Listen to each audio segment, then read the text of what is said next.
ॐ वक्रतुण्ड महाकायं सूर्यकोटिसमप्रभं निर्विघ्नं कुरु मे देव सर्वकार्येषु सर्वदा सरस्वती नमस्तभ्यं वरदे कामरूपिणी विद्यारम्भं करिष्यामि सिद्धिर्भवतु मे सदा गुरुर्ब्रह्मा गुरुर्विष्णुः गुरुर्देवो महेश्वरः गुरुः साक्षात् परं ब्रह्म तस्मै श्रीगुरवे नमः। ॐ सहना भवतु सहनौ भुनक्तु सह वीर्यं करवावहै तेजस्विनावधीतमस्तु मा विद्विषावहै। ॐ शान्ति शान्ति शान्तिः। ॐ श्री परमात्मने नमः। ॐ श्री परमात्मने नमः। अथ द्वितीयोऽध्यायः। अथ द्वितीयोऽध्यायः। 11th shloka. From here onwards, the teaching starts. The real Gita starts. As asked by Arjuna, Bhagavan Krishna begins the teaching of the Shruti, the Upanishads. Therefore, Gita Upanishad. The teaching of Upanishad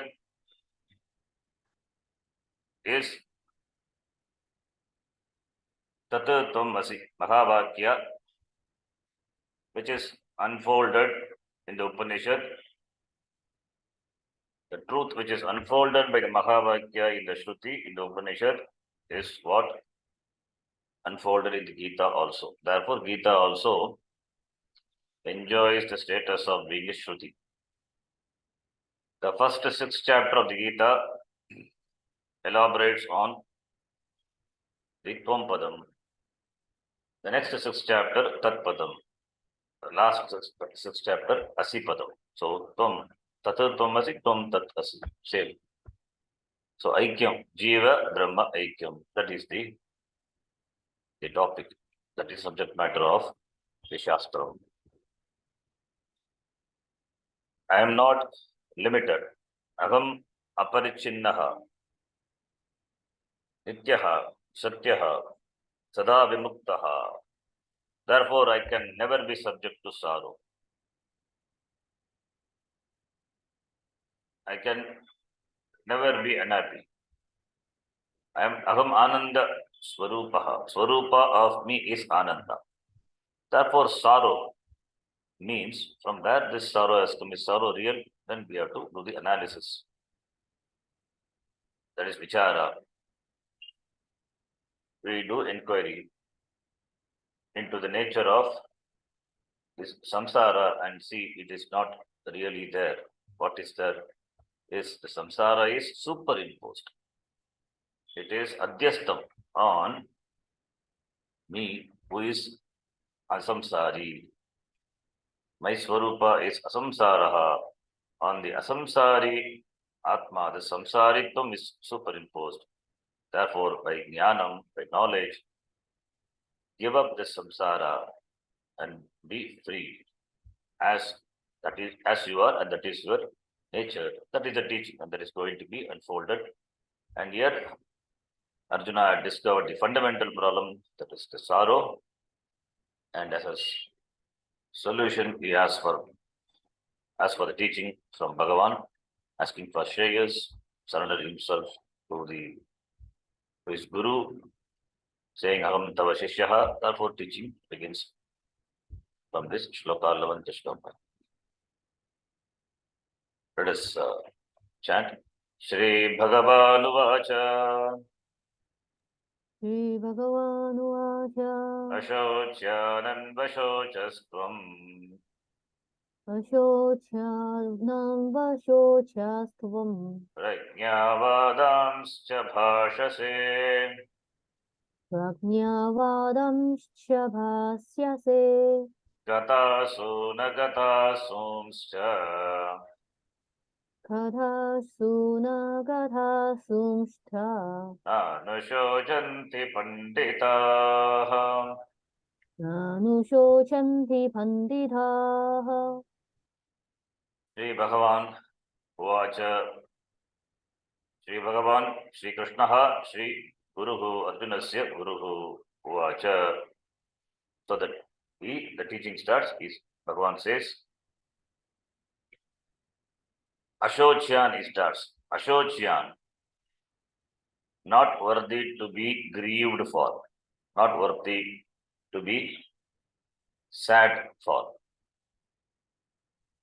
Ashocyan, Anvashochaha, you are grieving. Anvashochaha is Langlakara. You grieved, means you are grieving. You are grieving for those people who deserve to be grieved. Your sorrow for, you are becoming sad for those people. They don't really deserve that. At the same time, you are talking like a Pandita. Prajnavadanscha bhashase, the words of a Pandita, Jnani. You know what Jnani, Pandita, they do? Gatasu na gatasu se na anushochante. They don't worry with regard to people who are alive and people who are dead. Living or dead, they don't grieve. That is the nature of Panditas, Jnanis. But you are talking like a Jnani and grieving for those who don't deserve to be grieved. Shri Bhagavan said, you grieve for those who should not be grieved for. Yet you speak words of wisdom. The wise do not grieve for those who are living or for those who are no longer living. Gatasun, agatasun. Asun means prana. Prana has gone from whom? It means dead. Agatasun, prana has not gone. It means they are living. With regard to those who are alive and with regard to those who are dead, Panditaha do not grieve. Wise people do not grieve. Arjuna confused about dharma and adharma. Dharma sammura chetaha Arjunaha and overwhelmed by sorrow. Paraya kripaya vishtaha. Dukkena piditaha Arjunaha became a shishya and asked for Shreyas. Wanting to help Arjuna out of his sorrow for good, permanently. It is not temporary solution, it is not relative Shreyas, permanently. And knowing that relative Shreyas was useless here, Krishna's teaching was for imparting self-knowledge alone, Atma Jnanam. That alone gives the absolute Shreyas, permanent solution. The subject matter of the remainder of the Gita is self-knowledge, Atma Jnanam, the cause for the removal of sorrow. Shoka Nivrittihi, that is only by Atma Jnanam. Shankaracharya's commentary starts with this verse since it marks the beginning of the teaching. Shankaracharya did not comment for the entire first chapter and the 10 shlokas of this chapter. From here only it starts this commentary. While the word Tvam meaning you refers to Arjuna, it can also apply to any second person. You applies to everyone. Therefore, Bhagavan gives the teaching to every one of us. The word is significant given that the whole Vedanta Shastra is nothing but that thou art. Tat Tvam Asi, Mahavakya. The first 6 chapters of the Gita deal with you alone, Tvam Pada Vicharaha. What is you in the equation Tat Tvam Asi? You are that, means you are equated to that. That has to be presented, and the meaning given is the Lord. The meaning of that is Ishvaraha. The Lord, the Ishvaraha. Therefore, Tat Tvam Asi means you are Ishvaraha. That is the teaching of the Upanishad, and that is the teaching of the Shastra. That there is a difference between you and the Lord is obvious. But because the statement Tat Tvam Asi is an equation, it seems as though you are equated to the Lord. The vision of the Shruti is that you are that Ishvara who is the cause for the entire creation. That Brahma you are. The Tata Tvam Asi equation is a statement, a Vakya, of this vision. The vision is presented in the form of the statement, Mahavakya, it is called Tata Tvam Asi. Jagat Karanam Brahma Tvam Asi. You are the Jagat Karanam Brahma Ishvaraha. There are two elements involved here. One is Ishvara, the Lord, which is the meaning of the word Tat, and the other is Jiva, the individual, which is the meaning of the word Tvam, you.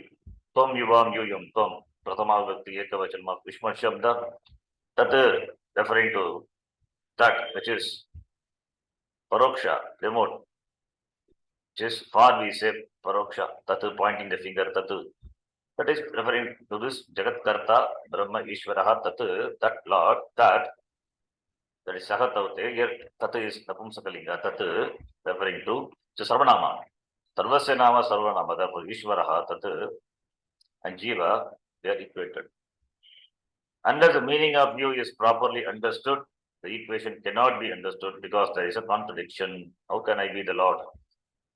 Therefore, the meaning of the word Tvam as well as the Tat to be understood, Vichara to be done. Otherwise, there is a contradiction. If the statement you are Brahma were to be a self-evident fact, there would be no necessity for the teaching at all. Since, however, there is a contradiction between Jiva and Ishvara, we have to resolve it. Unless there is absence of contradiction, there is no identity. Unless you recognize the real meaning of the word you, which means I, there is no way of discovering the identity between you and Ishvara that the Tat Tvam Asi equation reveals. Therefore, the first 6 chapters of the Gita, Prathama Shatkam, emphasize you. Tvam Pada Vicharaha. The next 6 chapters deal with the Lord. Tat Pada Vicharaha. The last 6 chapters deal with the identity between the two. Tvam Pada and Tat Pada, that is Asi Pada. Tat Tvam Asi, identity. You will find as it proceeds that the whole subject matter in the 7th chapter changes and that the last 6 chapters are significantly different. So the Mahavakya is elaborated in the form of 18 chapters of the Gita. The 3 words of the Mahavakya alone is presented in the form of 18 chapters. This is Vichara, this is inquiry. Gita itself does the inquiry of the Mahavakya. Arjuna's sorrow is your sorrow. Arjuna's sorrow, the subject matter of the first chapter of the Gita, is the sorrow of any jiva, the individual who is subject to sorrow. That Arjuna was sad is not unusual. In fact, we are all with Arjuna. His sorrow seems to be very legitimate. If this situation could not cause sorrow, what could cause it? We can well appreciate and sympathize with Arjuna because for much lesser reasons, we find ourselves even in deeper trouble. This is the condition of jiva. That the jiva is desirous of getting rid of sorrow is also obvious. Generally, people seek relief through escapes. What is significant here is that Arjuna wanted to resolve the sorrow for good, which is the reason we have a Gita Shastra. Arjuna was told straight away by Krishna, you, Arjuna, grieve unnecessarily. Over the shoulders of Arjuna, you too are being addressed. You too have entertained sorrow, the state of mind known as shoka, that you don't deserve it. Therefore, the teaching is for all of us. What is deserving of grief? Shochya, the word from Shuch Dhatu. Starting with Mashochyan and ending with Mashuchaha, the entire Gita. Shuch, Shokaha means grief. Shochya, that is that which deserves grief, that which has a legitimate basis for sorrow. In the society, we have universally accepted that certain events or matters for sorrow while others are not. For example, when someone is about to be married, we don't send condolences. We send congratulations. Marriage is a matter for joy and laughter, not for sorrow. This is the case in any culture. For a death, on the other hand, even when there is relief involved because the person was suffering extreme pain and required constant care, there is at least some tinge of sadness when someone dies. Therefore, death is synonymous with mourning and can be called Shochya universally. There is also personal Shochya, personal sadness. You may be sad because of something that has come or gone, whereas another person may not be sad at all. A man may be very happy that his mother has come, whereas his wife is a pack of nerves. For him, the event is not Shochya, but for her, it's a great Shochya. Because this woman has walked into their home, one person becomes a pack of nerves. The other is ecstatic because he can show off his accomplishments to his mother. The event is the same for both of them, but for one person it is Shochya and for the other it is Ashochya. Thus, we find that some things are Shochya universally and others are Shochya only for an individual. Culturally, there may be peculiar situations that there are Shochyas. Shochya means that which deserved grief. In some culture, the birth of a girl is Shochya, whereas in other cultures, the birth of a boy may cause sorrow, since too many boys are definitely a problem. Thus, an object of sorrow, Shoka, is called Shochya. Object of sorrow, Shoka, is called Shochya. Just as an object of knowledge, Jnana is called Jnaya. Shochya refers to the object. Shoka is sorrow. Jnanam and Jnaya. Jnanam, Jnaya, Jnata, and Jnanam. Jnanam is knowledge. Jnata, knower. And what is to be known is Jnaya. Like Prama, Pramata, Prameya, Pramanam. An object of sorrow means a situation that causes sorrow, be it an event or even an experience. A situation that doesn't cause sorrow is called Ashochya. Here, Krishna's contention is that whatever may be the situation, you have no legitimate reason for grief. In the coming verses, he will establish that there is no legitimate cause for sorrow, both from the relative and absolute standpoints. Panditaha nan shochanti, the wise do not grieve. There Krishna told Arjuna that he had picked up sorrow where it was not warranted at all, and that people of knowledge, Panditas, do not entertain any grief. Panda means self-knowledge. Panda means jnana, self-knowledge. And the Pandita is one in whom self-knowledge is born. Panda asya asti iti panditaha. Jnaniyaha ityartaha. Krishna also acknowledged in this verse that although Arjuna was grieving over that which did not deserve any grief, he had also spoken of words of wisdom.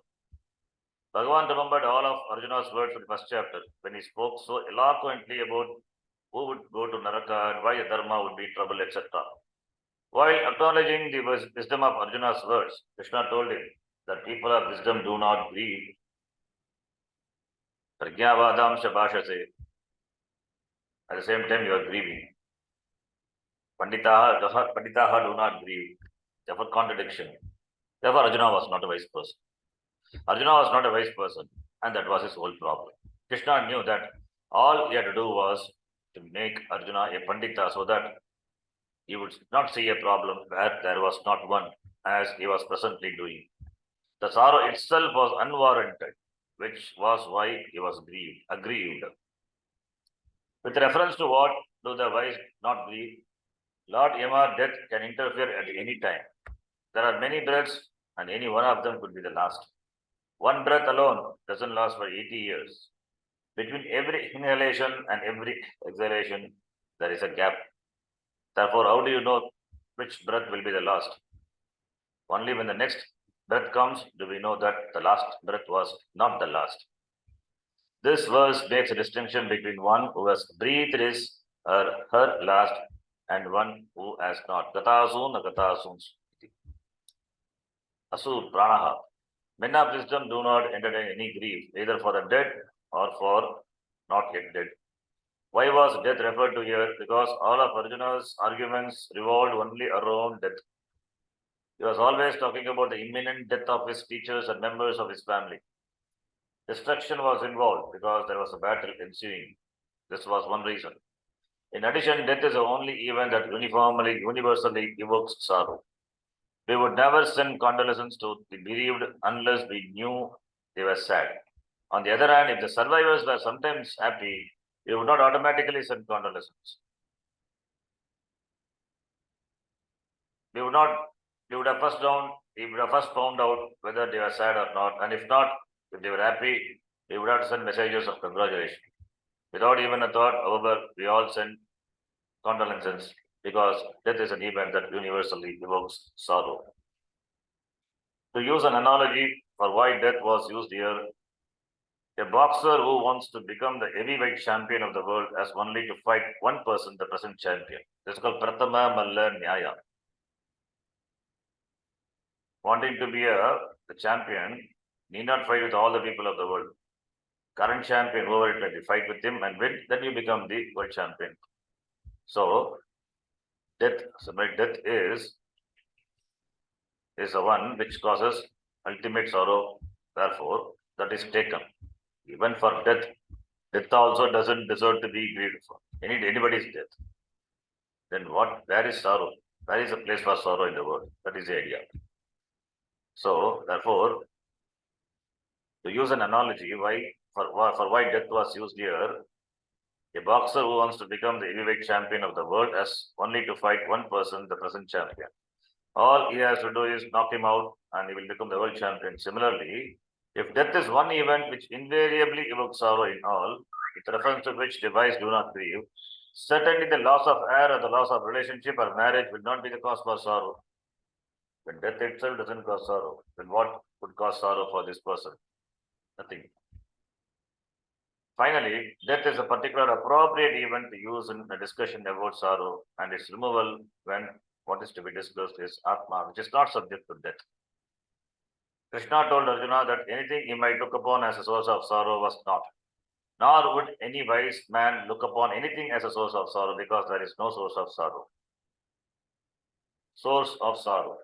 What is that can cause you sorrow? There can be only two sources, yourself, Atma, or a source other than yourself, Anatma. Atma or Anatma. Atma is you, Anatma is other than you. If Atma is a source of sorrow, then there is no problem at all. You will always be sad because sadness is your nature, your swabhava. In fact, when you are sad, you will be very happy because to be sad is your nature. You will be happily sad. Therefore, there is sorrow. A restless monkey is a healthy, happy monkey because restlessness is its nature. A quiet monkey is a problem and should be the cause for concern. If you are taking care of a monkey who suddenly becomes very quiet, do not think he has become a sadhu and is meditating. He definitely has a problem and may require attention. Similarly, what is natural to you cannot be a source of sorrow. If sorrow is our own nature, then we have no cause for sorrow at all. We should all be happy, being sad. Thus, if Atma is a source of my sorrow, then sadness is not a problem. Since sadness is a problem, we must analyze whether it is the Atma or the Anatma that is a source of our sadness. This means that either the world that you come across is the source of your sorrow or you yourself are its source. In other words, you are a source of sorrow to yourself. Therefore, we have to analyze Atma and Anatma from this perspective too, in order to discover the source of our sorrow. This analysis is the sole subject matter of the Gita. Panditas are those who know the Atma and Anatma. If you know the Atma, then you naturally know the Anatma because what is not Atma can only be Anatma. Conversely, if you know what Anatma is, you will also know what Atma is. Therefore, knowing one implies the knowing the other. Arjuna's grief was due to not knowing the difference between Atma and Anatma. That is, he did not have Atma Anatma Viveka. Knowing the difference, Viveka, resolves the problem. This verse identifies the subject matter of the Gita as Atma Anatma Viveka and states the result of such knowledge, knowing themselves, the wise do not grieve. The Gita Shastra is a connection between the subject matter, the result in that it reveals what the Atma is, thereby enabling one to become wise. And who is qualified for this knowledge? A qualified person is one who has a good degree of dispassion, vairagya, with reference to his or her likes and dislikes, and who has a desire for liberation, mumuksha. Here Arjuna is a qualified student, and Krishna is a teacher. A pragmatic view of this verse. This verse can be viewed from the standpoint of a pragmatist who has no belief in any scripture or its statements. Or it can be viewed from the standpoint of a person who has faith, Shraddha, in the survival of the soul after death. From the standpoint of a believer, Astika, a follower of the Veda. It can also be viewed from the standpoint of the vision of the Gita, the standpoint of Atma itself. The practical person standpoint is that any sorrow, if analyzed, has no legitimacy. Legitimate sorrow is sorrow that is commonly accepted. The question is there a sorrow which can be called legitimate? For a simple practical person, if sorrow produces a result that you want, then it is legitimate for you. Otherwise, it is not. That we all have sorrow is not in question for the practical person. But the point is that it doesn't produce any result. When a person is sad because someone very near and dear has died, what does this sadness produce? Does it alter the fact that one's friend is dead and gone? No. Sadness doesn't alter any fact. The woman is crying because someone has died. Crying, she gets up and lights up the stove. Crying, she boils water and makes coffee. Crying, she adds milk and sugar. Crying, she drinks it. Nothing changes. Previously, she drank coffee and now also she is drinking coffee. All that is new is a crying. She's not taking coffee to cry better. No fact is altered. From a pragmatist point of view, sorrow is not going to help you, and it certainly doesn't help the dead. If I am dead and gone, I have no problem. Even if I am dying, can I afford to be sad? The heart generally doesn't give up easily. It keeps trying even when there is pain, even when it misses beats, or even when one artery is gone. It doesn't give up. However, when you become sad, the heart may think, this fellow is sad. Why should I continue to work? Because you've already decided it too will give up. The will also seems to have a way of moving the limbs and organs to make them tick. If the will is gone, if you are sad, the fighting system will necessarily give up. There is a story about three men who, in the doctor's opinion, were dying of terminal diseases. The doctor therefore asked each of them what he wanted. The first man asked for a priest so that he could make his confession, and this was arranged. The second man wanted to see his family, and the doctor arranged this as well. When the third man was asked what he wanted, he replied, I want another doctor. This third man was practical and wanted to live. He had certain something about him that perhaps would make the heart try better, harder. Because all the strength he had was required in order to live, he definitely could not afford to be sad. We have already seen that sadness with reference to someone who is dead produces no result in that it doesn't alter the fact. But shouldn't you be sad if someone is seriously ill? If you cry when you visit such a man, he will think he is going to die. Although all the doctors may have been telling him that his condition is not serious and that he should not worry, the doctors may even have some hope, but your crying is going to make him doubt what the doctors have been saying. In other words, he will read his own death in your crying and then give up. Anyone who is ill requires strength and therefore cannot afford to be sad. Instead of crying, you have to boost the person's morale in whatever way you can, which in turn can boost his or her strength. Therefore, grief is never legitimate. Thus, crying doesn't alter the fact that the dead have gone and dying do not require a crying. If you yourself are dying, crying is also useless. Why then this sorrow? Sorrow still takes place. It is born of confusion, aviveka. What is subject to change will change. Why don't sit and say they are changing, changing is changing. One who dies is one who is subject to death. Therefore, the one who will die dies. And the one who will not die doesn't die. What is not subject to death will always remain, and what is subject to death will not. Death may come earlier than expected, but it is always expected, although we do not know which breath will be the last. Therefore, grief, is never legitimate. From the practical person's standpoint, sorrow is useless, and for the one who believes that the jiva continues after the death of the body, sorrow is also not a problem because the jiva itself doesn't die. We'll stop here. Om Purnamadah Purnamidham Purnat Purnamudachyate Purnasya Purnamadhaya Purnameva Vasishyate Om Shanti Shanti Shanti Harihi Om Shri Gurubhyo Namaha Harihi Om धन्यवादः।